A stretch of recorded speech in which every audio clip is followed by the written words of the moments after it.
Hi everyone! Welcome to our mini vlog. So ito nga, lalabas na naman ang mga itik. Kwarta na naman kami. So andito kami ngayon sa Ottawa. Pero bago yan, mag-stop over muna kami sa gasolinahan dahil sila'y ihina. So ito nga, bale dalawang sasakyan kami. Kasama namin yung kapatid ko, yung pamangkin ko at yung bayaw ko. At syempre yung nanay ko at yung asawa ko. So ito, andito kami ngayon sa may stopover at iihi daw sila at pumili pa nga sila ng kung ano man mabili nila dyan. So ito, andito na kami ngayon ulit sa highway papunta sa Ottawa. Ay, nakapasok na pala kami.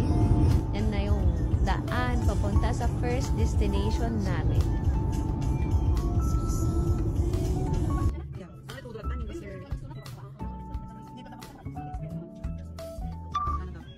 So, andito na nga tayo sa downtown nila, kung hindi ako nagkakamali. Tapos, ito ay papunta sa Parliament Hill.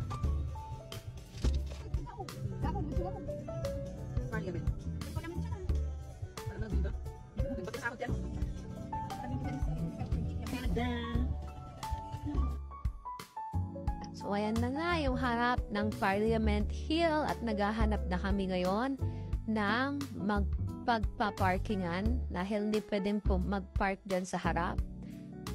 Under construction pala siya, pero it's still beautiful. So, ayan ang Parliament ng Ottawa, Canada.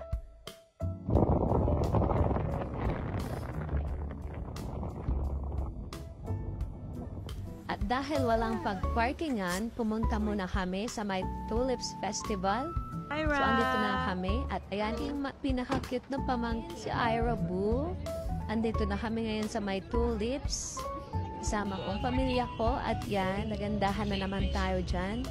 Pili naman, sabi ng mga haters ko. Oh, di bali, okay lang yan. So, ayan, lahad-lahad lang kami mag-asawa. Andito. Tapos, bumalik kami sa may Parliament.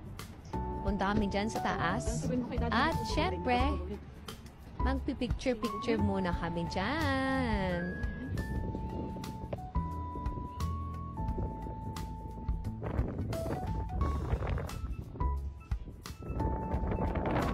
The next day, pumunta kaming magpa-car wash para naman gumanda-ganda ulit ang aming sasakyan. At dahil din, with our mom sa restaurant. Kumain ko ng steak, which is yan na sarap ng steak sa may lahati sa may laban. Kasama namin yung bayaw ko, kapag yung pinaka-maganda kong pamangkin.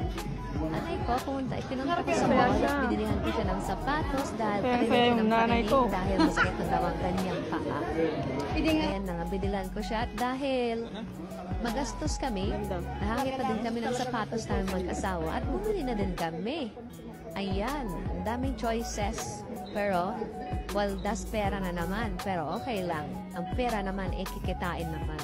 So yan, nagbabayad na nga ako dyan at umiiyak na yung halit ko. Joke lang. So, ayan na nga. Dito na nagtatapos ang ating on the next vlog. Next will be Toronto on my birthday. Bye-bye!